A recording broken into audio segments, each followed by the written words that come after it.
एक बार एक लड़का अपनी ज़िंदगी से बहुत परेशान था। अपने दुखों से बहुत दुखी था। उसको समझ नहीं आ रहा था कि वो करे तो क्या करे। वो अपने दुखों से हमेशा के लिए मुक्त होना चाहता था। एक दिन वो जंगल से होते हुए गुजर रहा था। तभी रास्ते में वो एक भिक्षु से टकराता है। वो भिक्षु उस लड़के की तरफ देखता है तो उसको वो लड़का बहुत परेशान, नर्वस और दुखी दिखाई दे रहा था।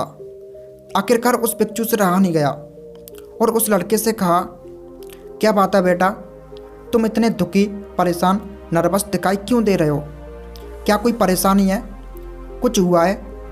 तब वो लड़का उस भिक्षु से बोलता है, बाबा, मैं अपनी ज़िंदगी से बहुत परेशान हूँ। मैं हमेशा सोचता रहता हूँ। मेरे मन में उल्टे सीधे ख्याल आते रहते हैं। मुझसे कोई कुछ बोल देता है तो मैं हमेशा उसी के बारे में सोचता रहता हूँ। मैं चाहकर भी उसको नहीं बुला पाता। मैं बहुत दुखी हूँ। मैं हमेशा के लिए इन दुखों से मुक्त होना चाहता हूँ। तब वो भिक्षु बोलता है, क्या तुम सच में दुखों से मुक्त होना चाहते हो? फिर वो लड़का बोलता है, जी हाँ बाबा, और मैं इसके लिए कुछ भी करने के लिए तैयार हूँ। तब भिक्षु बोलता है, यहाँ पास में एक बहुत बड़ा मठ है। उसमें लगभग 500 भिक्षु रहते हैं। वो सभी अपने गुरु के मार्गदर्शन में खुद को जानने का अभ्यास कर रहे हैं। तुम वहाँ जाओ, वो तुम्हारी सहायता अवश्य ही करेंगे। इतना सुनकर वो लड़का उस भिक्षु से आशीर्वाद लेकर उस मठ की तरफ निकल जाता है और मठ में पहुँचने के बाद वो उस मास्टर से मिलता है जो उन भिक्षुओं को खुद को जानने का अभ्यास करा रहे थे। उसने मास्टर से कहा, मास्टर, मैं खुद को जानना चाहता हूँ। मैं अपने दुखों से मुक्त होना चाहता हूँ। मैं सच की तलाश कर रहा हूँ। मैं पता लगाना चाहता हूँ कि सच क्या है। मास्टर ने उसकी तरफ देखा और कहा कि अगर तुम सच जानना चाहते हो तो तुम्हें अपना पूरा जीवन दांव पर लगाना होगा। सच को जानने में तुम्हारा पूरा जीवन लग सकता है और फिर भी इस बात की कोई गारंटी नहीं है कि इस पूरे जीवन काल में तुम्हें सच का पता लगेगा या नहीं। क्या तुम इसके लिए तैयार हो? लड़के ने कहा, मास्टर, मैं यहाँ पीछे मुड़ने के लिए नहीं आया हूँ। मैं इसके लिए तैयार हूँ। गुरु ने कहा, अगर ऐसा है तो तुम एक काम करो। इस मठ में 500 भिक्षु हैं। तुम उनके लिए चावल कूटने का काम करो। बस सुबह से शाम तक चावल कूटते रहो।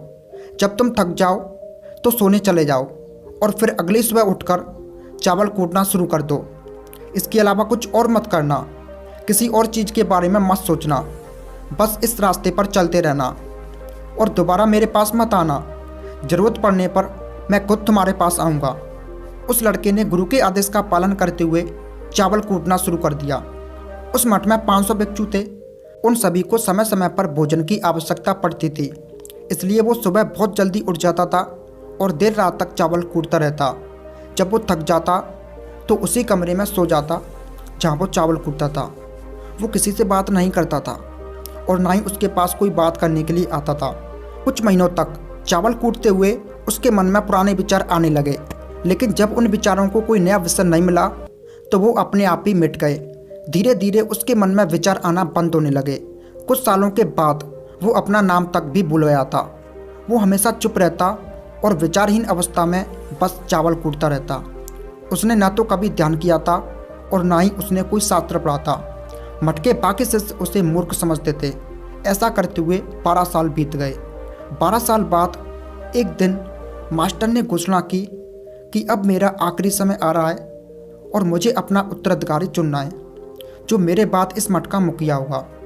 इसलिए मेरा कोई भी शिष्य जिसे लगता है कि उसे आत्म साक्षात्कार हो गया है और उसने खुद को जान लिया है तो रात को मेरे दरवाजे के पास आकर इस दीवार पर कुछ पंक्तियाँ लिखे जिसमें उसकी पूरी जिंदगी का सारा अनुभव समाया हो। कई शिष्यों ने ऐसा करने के बारे में सोचा। मठ के प्रमुख शिष्यों में से एक ने वहां जाकर कुछ पंक्तियां लिखी।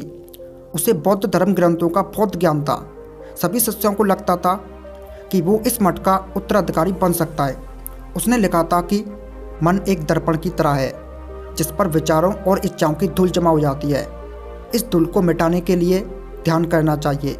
जिसकी धूल हट जाती है और मन का दर्पण साफ हो जाता है वो मोक्ष प्राप्त कर लेता है। अगली सुबह जब मास्टर उठे और उन्होंने इन पंक्तियों को देखा तो उन्हें बहुत गुस्सा आया और उन्होंने कहा कि किस बेवकूफ़ ने यह सब कचरा मेरी दीवार पर लिखा है। वो शिष्य जिसने ये सब लिखा था वो चुप रहा। हालांकि उसने जो पंक्तियाँ लिखी थी वो ज्ञान से भरी थी, लेकिन ये सब किताबी ज्ञान था। वो शिष्य बहुत चालाक था।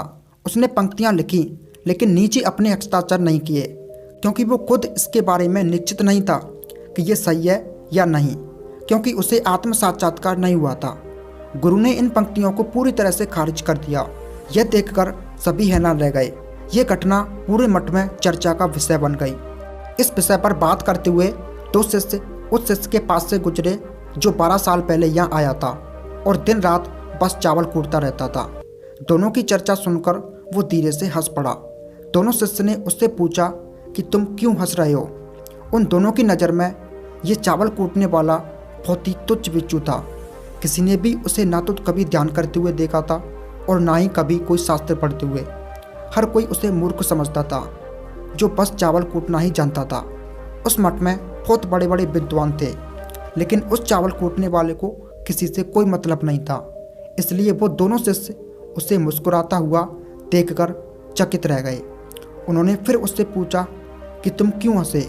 उसने जवाब दिया, मैं इसलिए हंसा क्योंकि मास्टर सही बोल रहे हैं। ये सब पंक्तियाँ कचरा हैं। इन पंक्तियों का कोई मूल नहीं है। वो दोनों शिष्य चौंक गए। उन्होंने उससे पूछा कि क्या तुम कुछ ऐसी पंक्तियाँ लिख सकते हो जो इनसे बेहतर हो। चावल कूटने वाले ने जवाब दिया, नहीं, क्योंकि मैं अनपढ़ हूँ। लेकिन हाँ, मैं कुछ पंक्तियाँ बोल सकता हूँ, और अगर तुम उनको लिख सकते हो तो मैं तुम्हारे साथ जाने के लिए तैयार हूँ। उन दोनों शिष्यों ने कहा, ठीक है। वो मास्टर के कमरे के पास गए और चावल कूटने वाले ने कुछ पंक्तियाँ बोली और दूसरे शिष्य ने उसे दीवार पर लिख दिया और उन पंक्तियों के नीचे लिख दिया चावल कूटने वाला। उन्हें लगा कि मास्टर इस पर भी गुस्सा करेंगे। जो पंक्तियाँ उसने लिखने के लिए कहा था वो बहुत ही अद्भुत थी। वो पंक्तियाँ थीं, मन तो बस एक भ्रम है, ना तो मन है और ना ही मन का कोई दर्पण है, और जब मन ही नहीं है तो धूल कहाँ ठहरेगी। जो ये जानता है वो सच को जान गया है। जब गुरुजी ने इन पंक्तियों को देखा तो वो आधी रात को उठे और चावल कूटने वाले के पास गए। वो सो रहा था। मास्टर ने उसे जगाया और कहा कि ये लो, मेरी छड़ी और मेरे वस्त्र ले लो। आज से तुम मेरे उत्तराधिकारी हो, लेकिन अभी इस मठ को छोड़कर दूर चले जाओ, क्योंकि इस मठ में बहुत सारे विद्वान हैं जो खुद को तुमसे ज़्यादा श्रेष्ठ मानते हैं। वो तुम्हें मार देंगे, क्योंकि वो इस बात को बर्दाश्त नहीं कर सकते कि एक साधारण सा चावल कूटने वाला उनसे ज़्यादा विद्वान निकला। तुम्हें वो सारा ज्ञान हो गया है जो मुझे है, और तुम्हें यह केवल चावल कूटते कूटते हुआ है। और मुझे पता है कि तुम जहाँ भी जाओगे लोग तुम्हारे पास आने लगेंगे, क्योंकि जब कोई फूल खिलता है तो उसकी महक हर तरफ फैलने लगती है। उसने अपने गुरु के पैर छुए और रात को ही वहाँ से चला गया। अगर हम अपनी ज़िंदगी में देखें तो पाएंगे कि बहुत से लोग सोचते हैं कि ध्यान केवल एक जगह बैठकर आंखें बंद करके किया जा सकता है, लेकिन हकीकत में ऐसा नहीं है। ध्यान तो चलते चलते भी किया जा सकता है या अपना कोई काम करते हुए भी किया जा सकता है। असल में ध्यान का मतलब होता है कि आप जो भी काम कर रहे हैं उसे इतनी शिद्दत से करो कि आपको अपने शरीर का ख्याल भी ना रहे। बिल्कुल उस चावल पीसने वाले की तरह, जो चावल कूटने में इतना मगन हो गया कि उसे खुद का कुछ ख्याल ही नहीं रहा। चावल कूटते हुए उसने आत्म साक्षात्कार प्राप्त कर लिया। इसी तरह जैन का अर्थ होता है हर समय वर्तमान में रहना और कुछ नहीं सोचना, क्योंकि मन तब तक है जब तक कि विचार है, और जब विचार ही नहीं रहेंगे तो मन भी गायब हो जाएगा, और जब मन ही नहीं रहेगा तभी केवल तुम अपने आप को अच्छे से जान पाओगे। असल में हमें अपने वास्तविक स्वरूप को जानने के लिए कोई अन्य साधन करने की ज़रूरत नहीं है। हम जो भी कुछ कर रहे हैं बस उसमें हमें पूरी तरह से खो जाने की ज़रूरत है। अपने काम में इस कदर लीन हो जाओ कि आपका काम ही ध्यान बन जाए।